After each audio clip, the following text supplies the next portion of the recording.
지금 정말 우크라이나 사태가 급박하게 돌아가고 있습니다. 그런데 한국이 주목받고 있습니다. 국제 외교 싸움을 워싱턴이나 스위스 제네바 프랑스 파리가 아니라 한국 서울에서 외교 기싸움이 벌어지고 있어 충격을 주고 있습니다. 아직 좋아요 버튼만 누르셨죠? 지금 바로 눌러주세요. 주한 우크라이나 대사가 한국에 공식적으로 군사적 지원 여러 가지 지원을 요청하고 나서면서 본격적으로 외교 작전에 들어가고 있습니다. 지금 서울 한복판에서 주한 러시아 대사 주한 우크라이나 대사관 간의 기싸움이 마치 007 영화를 방불케 하고 있습니다. 그럼 상황이 어떻게 돌아가고 있는지 7가지 뉴스를 살펴봅니다.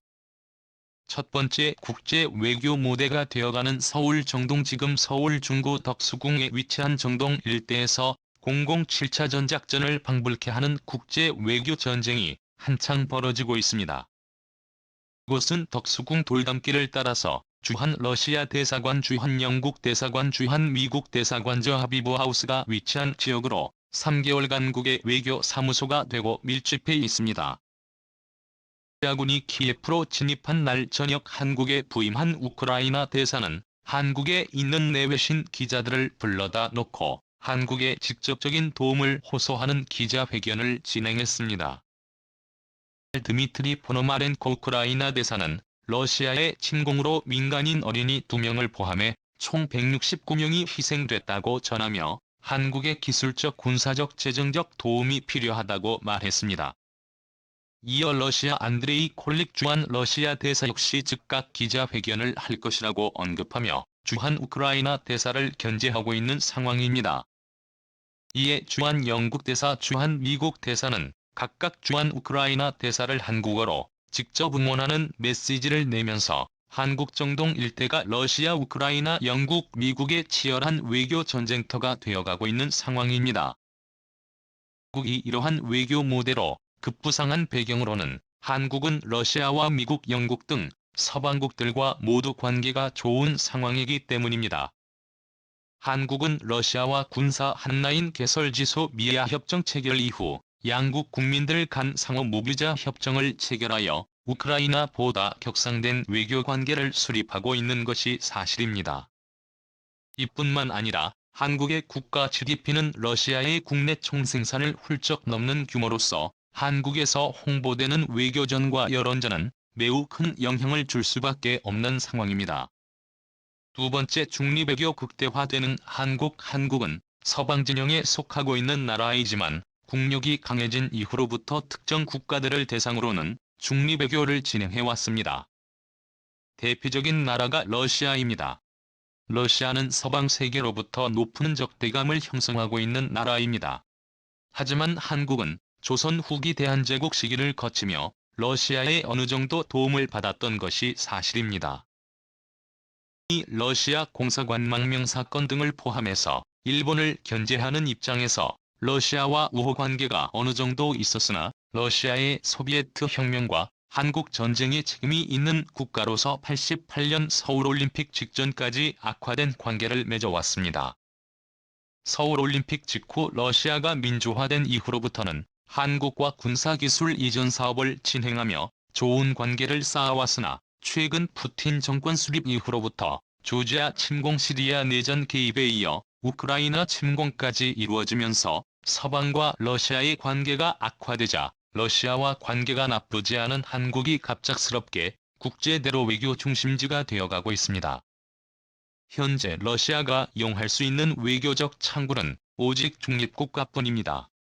하지만 한국은 서방 진영의 편에 선 민주주의 국가이지만 이번 상황에서 특수하게 중립적 상황을 띠고 있습니다.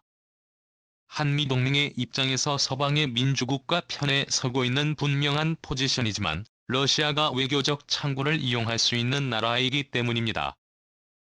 국의 중재적 역할이 이번 우크라이나 사태에서 매우 크게 기대되는 상황인 것입니다. 세 번째, 우크라이나의 핀란드라이제이션. 현재의 우크라이나 사태 해결을 위해서 러시아가 원하는 것은 우크라이나의 중립지대화, 즉 핀란드화입니다. 흔히 핀란드라이제이션이라는 용어를 사용하는데요. 핀란드는 나토에 가입되지 않은 중립국의 입장에 서고 있습니다. 핀란드는 러시아와 가장 긴 국경선을 맞대고 있는 유럽 국가 중 하나이지만 러시아와 적대적 관계를 취하지 않고 나토에 가입하지 않음으로 인해서 러시아와 적대적 관계를 맺고 있지 않습니다. 러시아는 우크라이나가 나토에 가입하는 것을 원하지 않고 있는 것인데요. 하지만 드미트리 포노마렌코 우크라이나 대사는 현재 우크라이나는 여전히 나토에 가입을 원하고 있다고 언급하고 있는 상황입니다. 유럽과 북미권 국가가 만든 러시아를 견제할 초대형 군사동맹체인 나토는 현재 우크라이나와 벨라루스를 제외한 대부분의 유럽 국가가 가입한 상황이지만 우크라이나의 끈질긴 요구에도 러시아에서 가스를 수입하는 입장인 독일을 비롯한 주요 국가들은 우크라이나의 나토 가입 시 유럽의 혼란을 초래한다며 가입을 거부하는 입장입니다. 전문가들은 우크라이나 사태 해결을 위해서는 우크라이나가 러시아나 서방 나토의 개입이 없는 중립지대화가 필요하다는 의견을 내놓고 있습니다. 우크라이나의 중립지대화 조건으로 러시아군 철수와 평화유지군의 파병이 조건이 될 것으로 예측됩니다. 다만 평화유지군은 UN 평화유지군이나 러시아 제-평화유지군인 CSTO의 개입이 있어서는 중립적 노선이 깨지게 되므로 새로운 중립국가로 이루어진 평화유지군의 파병이 거론됩니다. 번째, 핀란드와 스웨덴의 참전과 중립국 연합군 결성. 현재 중립국의 대표적인 나라들 중 두 나라 스웨덴과 핀란드가 1800년 이후 분쟁국가의 분쟁에는 개입하지 않는다는 원칙을 깨고 공식적으로 우크라이나에 대한 군수 물자 기술 금융 지원에 나섰습니다. 인 상황입니다. 여기에 한국이 참여하는 중립국들로 이루어진 평화유지군이 긴급히 결성될 수 있다는 관측이 나오고 있습니다. UN 평화유지군도 아닌 구소련 국가들의 CSTO 평화유지군도 아닌 중립국만으로 이루어진 평화유지군이 만들어질 것으로 예측됩니다. 그 중에 가장 유력한 나라들은 현재 유럽 국가인 스위스, 스웨덴, 핀란드, 오스트리아가 있을 것으로 예상되며 마지막으로 한국이 추가될 것으로 예상되고 있는데요. 스위스, 스웨덴, 핀란드, 오스트리아 모두 나토에 가입되지 않은 중립국입니다. 스웨덴, 핀란드, 오스트리아는 이외에 가입된 국가이지만 중립국의 국가적 컨셉을 유지하고자 북대서양 조약기구 나토에는 가입되지 않았습니다. 그런데 스웨덴과 핀란드가 우크라이나를 공식적으로 지원하기로 나서면서 심지어는 나토 회의에 사상 최초로 참여를 하면서 스웨덴과 핀란드가 나토에 가입되는 게 아니냐는 분석이 나오고 있습니다. 러시아가 가장 바라지 않는 시나리오인 것입니다. 만약 스웨덴과 핀란드가 참전을 하여 우크라이나 편에서 싸우게 된다면 러시아는 상트페테르부르크를 이룰 수 있습니다. 스웨덴, 핀란드와 더해서 스위스와 오스트리아는 세계에서 가장 유명한 영세 중립국을 유지해온 나라로서 스위스는 나토 이후 모두 가입돼 있지 않습니다. 하지만 이 5개국 모두 인권을 중시하고 중립적 노선을 지키며 군사적인 강대국이자 경제적으로 번영한 나라들입니다. 여기에 추가적으로 한국이 들어갈 것으로 관측됩니다. 한국은 한미 군사동맹 러시아와 지소미아 협정을 맺고 있는 나라이기 때문에 우크라이나 평화유지군의 최적합 국가로 평가됩니다. 현재 스웨덴과 핀란드가 1800년 이후로 역사적 전통을 깨고 본격적으로 우크라이나를 지원하겠다고 선언하고 나서면서 러시아로서는 하루속히 중립국으로 이루어진 군대가 우크라이나에 파견되길 바랄 수 있다는 분석이 나옵니다. 번째, 구성하는 한국의 역할. 평화유지군이 결성되면 우크라이나의 비무장지대화를 비롯해서 우크라이나가 러시아나 서방 두 세계에 모두 간섭받지 않는 중립지대를 만들기 위한 작업이 진행될 것으로 관측됩니다. 이미 한국과 주요 국가들은 유사한 사건을 겪었습니다. 바로 동티모르에서 유사한 일을 겪었습니다.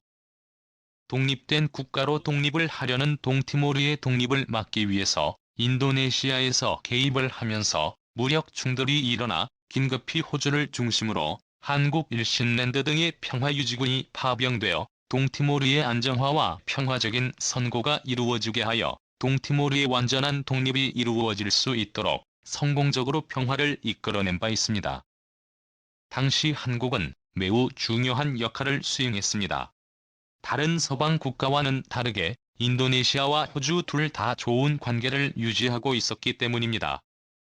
당시 호주는 동티모르와 인접국으로서 인도네시아로부터 분리 독립을 강하게 지지하다가 발리에서 사상 초유의 테러 사건을 당했을 정도로 인도네시아와 호주 간의 사이는 매우 좋지 못했습니다. 하지만 2000년대 초 한국의 중재를 통해서 동티모르의 독립과 인도네시아 호주 간의 화해도 이끌어낼 수 있었던 좋은 선례가 있는 상황입니다. 때문에 한국은 이번 우크라이나 사태에서도 평화유지군으로서 우크라이나 러시아 유럽의 평화 유지에 크게 기여할 수 있을 것으로 관측합니다. 한국은 이러한 중재자로서 역할의 경험을 쌓음으로 인해서 국제적 리더십 확보와 평화로운 국가로서의 국가 브랜드 가치 확보를 이뤄낼 수 있을 것으로 관측됩니다. 첫 번째, 한국의 중립국 모델 가능성. 한국이 이번 우크라이나 사태를 성공적으로 중재를 해낸다면 스위스, 오스트리아, 스웨덴과 같은 아주 보완하면서 군사적으로 강대국인 중립국의 외교적 모델을 한국도 구축해낼 수 있을 것으로 관측됩니다. 현재 해외에서는 한류 드라마를 통해서 한국에 대한 이미지가 크게 올라가고 있습니다. 특히 태양의 후예나 넷플릭스 듯이 비와 같은 한국 군대를 다룬 드라마들은 한국보다 오히려 해외에서 더욱 큰 방향을 일으킬 정도로 한류 드라마를 통한 한국군에 대한 이미지가 매우 좋은 상황입니다. 그런데도 최근 아프가니스탄 난민 수송 작전에서 한국의 활약상 등이 점점 해외에 알려지기 시작하면서 실전에서도 강한 한국군의 위상이 점점 해외에 홍보되고 있습니다. 향후 한반도 통일이 이루어지게 되면 한국은 중립국의 모델이 될 수 있을 것이란 관측이 나옵니다. 러시아, 중국, 일본, 미국 등의 열강국들의 틈바구니 속에서 한국이 강한 힘을 유지하려면 한미동맹의 틀 안에서도 한국만의 독특한 중립적인 모델을 만들어 나갈 수 있을 것이란 관측이 나옵니다. 일곱 번째, 푸틴의 사태. 푸틴 집권 이후로 푸틴은 문학적이고 문화를 사랑하는 평화적인 모습을 보이곤 했으나 그의 집권으로 인해서 시리아, 우크라이나, 크림반도, 조지아 등지에서 많은 민간인들과 군인들의 희생이 있었습니다. 이뿐만 아니라 푸틴의 정적들, 푸틴을 지적한 시민 블로거 등이 완전한 탄압을 받으면서 많은 민주주의 인사들의 희생이 있었습니다. 현재도 러시아에서는 우크라이나 전쟁을 반대한 시민들의 집회가 이어지고 있으나 조용히 어디론가 끌려가고 있습니다. 우크라이나 사태가 진정된 이후로 푸틴은 책임을 지고 사퇴를 해야 하며 평화로운 러시아가 될 수 있도록 해야 할 것이라는 지적이 나옵니다.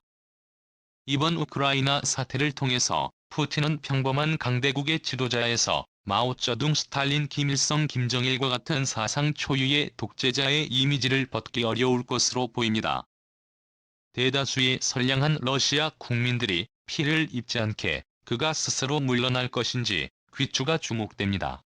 이번 우크라이나 사태는 많은 사람들이 러시아에 기대하던 민주주의 국가의 모습을 완전하게 상실하게 만들었습니다.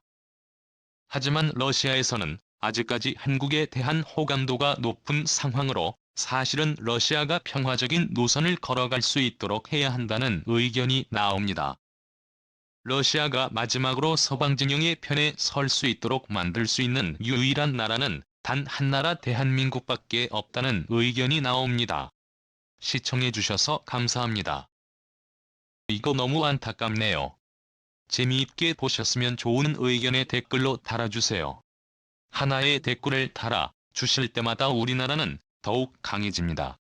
그럼 좋은 하루 되세요.